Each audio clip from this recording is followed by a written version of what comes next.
Company secretary as a career and job opportunities पर बात करने के लिए हमारे साथ है CS निसार अहमद। आप है president institute of company secretaries of India. Very warm welcome Nisar ji. Thank you. Company secretary as a career क्या देखते हो, क्या है इसके प्रोस्पेक्ट्स, क्या कहेंगे? देखिए, कंपनी सेक्रेटरी का जो शब्द है, ये शब्द है जो विधि में जो आपके एक्ट के अंदर आया है। एक company secretary consider to be a governance professional. और जब वो कंपनी सेक्रेटरी की जब बात आई, पूरे विश्व में ये शब्द जो है 200 साल पुराना शब्द है, तो वहाँ से ही आता है। तो एक company secretary is the principal officer of the company, traditionally it has been considered to be. India में भी जो है 1974 में एक एक्ट आया, अमेंडमेंट आया कंपनीज एक्ट के अंदर। वहाँ ये कहा गया कि हर एक कंपनी जिसकी लागत पूंजी 25 लाख और उससे ज़्यादा है, उसको कंपनी सेक्रेटरी रखना अनिवार्य होगा। और वो कंपनी सेक्रेटरी होगा जो कि इंस्टीट्यूट ऑफ कंपनी सेक्रेटरीज का मेंबर होगा। Alright. तो ये एक हिस्टोरिकल बैकग्राउंड है। हमारा इंस्टीट्यूट 4 अक्टूबर 1968 को ये गवर्नमेंट ने इसको वो किया। To be a company secretary, you have to be a member of ICSI Oh, yes, first. definitely, That's yes. a prerequisite. Prerequisite. जी जी। कोई भी हिंदुस्तान में अपने डेजिग्नेशन कंपनी सेक्रेटरी नहीं ले सकता जब तक वो मेंबर नहीं है इंस्टीट्यूट का। All right. ये इंस्टीट्यूशंस के लिए। And how to get through the membership of this latter one? जी, मेंबरशिप के लिए आपको एडमिशन एनरोलमेंट कराना होगा। 24/7 कभी भी आप एनरोलमेंट करा सकते हैं, एनी टाइम, संडे, मंडे, रात को 12 बजे, कभी भी आप 24/7, 365 डेज। और आप रजिस्ट्रेशन करा लीजिए। और ऑनलाइन रजिस्ट्रेशन हैं, ऑफलाइन भी रजिस्ट्रेशन है। जी निसार जी, ICSI की registration, how to get through, क्या है फी स्ट्रक्चर, किस तरीके से होते हैं एग्जामिनेशंस, प्रोग्राम्स, करेंगे बातचीत। राजीव है फोन लाइन पर, उनका सवाल ले लेते हैं। हेलो हेलो,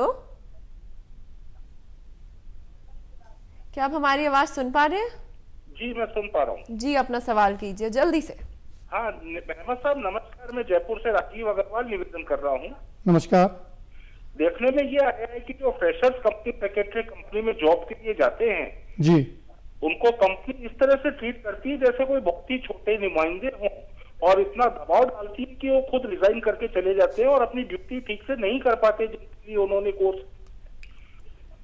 देखिए राजीव जी, बात यह है कि पूरे जो इंस्टीट्यूट जो कर रही है वो सब जगह मूवमेंट कर रहा है अपना, और सबको जो है ये बतलाया जा रहा है कंपनी सेक्रेटरी जो है एक मिडिल स्टार्ट जो होता है कैरियर उसका मिडिल मैनेजमेंट लेवल पर, वो एक कंप्लायंस मैनेजर के रूप में ज्वाइन करता है। और एक इंडस्ट्री को चलाने के लिए 100 से ज़्यादा इंडस्ट्रीज लॉ को पालन करना जरूरी होता है। तो आप जब ये कंपनी सेक्रेटरी को ही रखता है, उसकी एक तो रिक्वायरमेंट है, उसको ज़रूरत है उस चीज़ की। दूसरी बात यह है कि वो कंपनी सेक्रेटरी जो प्रिंसिपल ऑफिसर है, तो अगर अगर कंपनी सेक्रेटरी अपने आप को प्रोजेक्ट नहीं कर पा रहा है, इस तरह से छोड़ के चला जाता है, वो क्यों जाता है, ये विचारणीय विषय। ऐसा कुछ नहीं है, और ऐसा हर फील्ड में हो सकता है। व्हाई ओनली, यू नो, अगर जॉब सेटिस्फेक्शन नहीं है, अगर किसी कंपनी को ज्वाइन किया और जॉब सेटिस्फेक्शन नहीं है तो कहीं और जाता है करियर प्रोग्रेशन के लिए। बाकी ऐसा नहीं है कि कंपनी सेक्रेटरी जो शुरुआत करता है वो कंप्लायंस मैनेजर के रूप में करता है, वो धीरे धीरे वो जो है एडवाइजर के रूप में हो जाता है, फिर वो बाद में चल के की मैनेजरियल पर्सनल की तरफ जो है ना, आज के डेट में एक्ट में बात कही है, ये आप और हम कुछ नहीं सोच रहे हैं। बिल्कुल। तो राजीव जी इसको ऐसा नहीं सोचे कि छोटे से कंपनी में हो सकता है कि कुछ जॉब सेटिस्फेक्शन ना हो जिसके वजह से वो मूव कर गया, कहीं और चला गया। बिल्कुल। अब दिल्ली से भी राजीव जी फोन लाइन पर है, let's take his question. Hello hello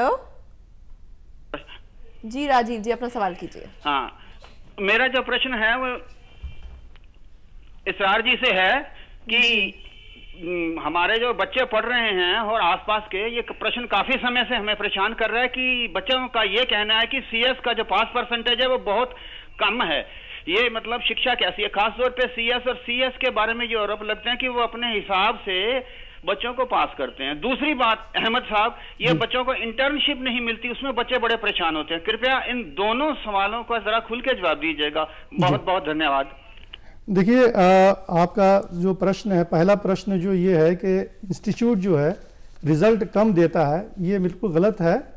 ये इंस्टीट्यूट का जो काम है, जो तीनों इंस्टीट्यूट हमारे जो हैं, वो कहीं कोई मॉडरेशन पॉलिसी है, वो हमारे वेबसाइट पर है मॉडरेशन पॉलिसी, बट ये जानबूझकर किसी को कम रिजल्ट देना ये बात नहीं है, ये बिल्कुल सही नहीं है। क्योंकि मैं इससे जुड़ा हुआ हूँ, पिछले 22 साल से हूँ, और बिल्कुल अंदर से जानता हूँ, 9 साल से एज ए काउंसिल मेंबर में काम कर रहा हूँ और एग्जामिनेशन कमेटी का मैं अभी चेयरमैन हूँ।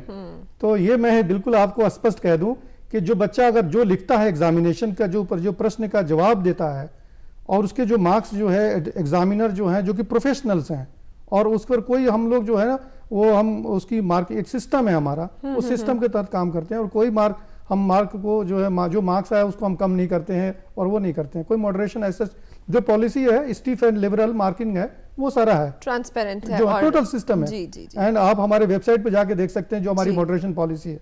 पहली बात।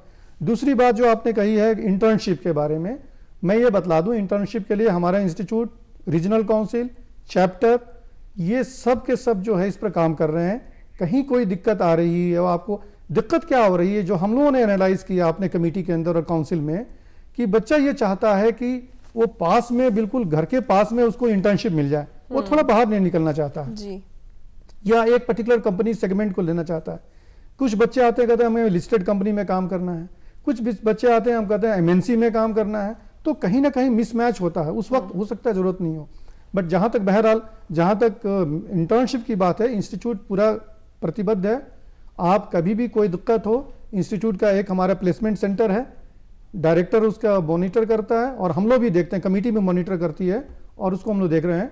और दोनों जगहों पर एम्प्लॉयमेंट के अंदर भी as well as practice side में भी आप इंटर्नशिप आप शुरू कर सकते हैं। दिक्कत उसके अलावा गवर्नमेंट के अंदर भी, गवर्नमेंट के डिपार्टमेंट में भी, ministry of corporate affairs, registrar of companies, आपका बैंकिंग सेक्टर में, आपके और भी बहुत सारे लॉ फॉर्म्स के अंदर इंटर्नशिप हर जगह, लॉ फॉर्म्स हैं, मैनेजमेंट कंसल्टेंट्स हैं, तो बहुत सारे हमने जो एंटिटीज हैं उनको रिकॉग्नाइज किया है। ये सारी जानकारी आपकी वेबसाइट पर भी है, आप वेबसाइट अगर एक बार बता दें हमारे दर्शकों को। हमारा वेबसाइट है www.icsi.edu।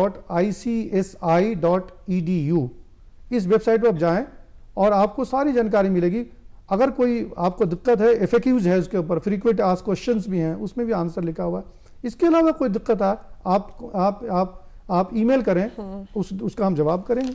बिल्कुल। अब चलते हैं बनारस। शशांक दुबे हमारे साथ फोन लाइन पर है, let's take his question. Hello hello hello जी, अपना सवाल कीजिए।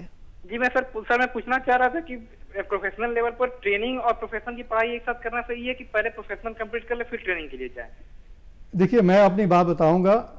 मैंने प्रोफेशनल कंप्लीट करने के बाद ट्रेनिंग शुरू की थी, क्योंकि एक ट्रेनिंग जो है एक प्रैक्टिकल लाइफ, मैं अपनी बात कहता हूं, हालांकि जो रिक्वायरमेंट है कि आप जैसे एग्जीक्यूटिव प्रोग्राम कंप्लीट कर लेते हैं, आप एलिजिबल हो जाते हैं ट्रेनिंग करने के लिए, तो आप शुरू कर सकते हैं ट्रेनिंग। बिल्कुल। उसके लिए आपको जो है शुरुआत है।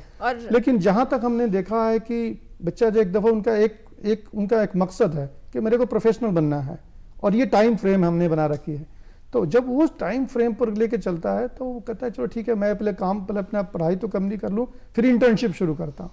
तो ये चॉइस है, इंडिविजुअल चॉइस है।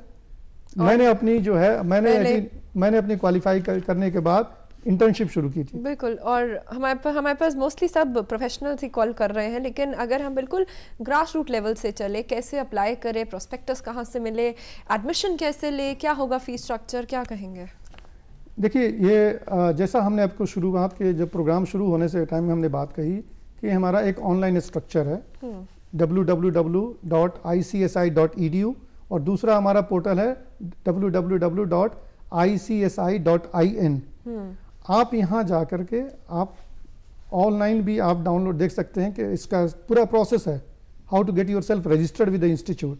तो उसके बारे में पूरे प्रोसेस प्रक्रिया दिया हुआ है, स्टेप दिए हुए हैं, किस क्राइटेरिया से आप एडमिशन ले सकते हैं। जी, रेगुलर कोर्स में आप जाना चाहते हैं, फाउंडेशन रूट में जाना चाहते हैं, फाउंडेशन रूट होता है 10+2 करके। All right. After 10+2 one can join CS course through foundation level. जी बिल्कुल। तो मेरे ख्याल से एक तो वो इशू है। देन वो रेगुलर कोर्स आ जाता है ग्रेजुएशन करने के बाद या फाउंडेशन करके। तो आप एक बच्चा आजकल डेट में क्या होता है कि ग्रेजुएशन भी करना चाहता है और प्रोफेशनल कोर्स भी करना चाहता है, तो उसके लिए हमने बना रखे हैं। और डिफरेंट पेपर्स है विद इन डिफरेंट प्रोग्राम। जी 4 पेपर हैं हमारे फाउंडेशन के अंदर, और बहुत ही जो 10+2 में बच्चा पढ़ा है और फर्स्ट ईयर में जो कर रहा है, मेरे सिलेबस वो है, तो कोई दिक्कत इस तरह से नहीं है। और हमारे जो अभी 10+2 का जो बाद जो फाउंडेशन है, फाउंडेशन जो है अभी OMR पर ऑब्जेक्टिव क्वेश्चंस के तहत है, तो कोई टेस्ट नहीं है, नेगेटिव मार्किंग नहीं है। बिल्कुल।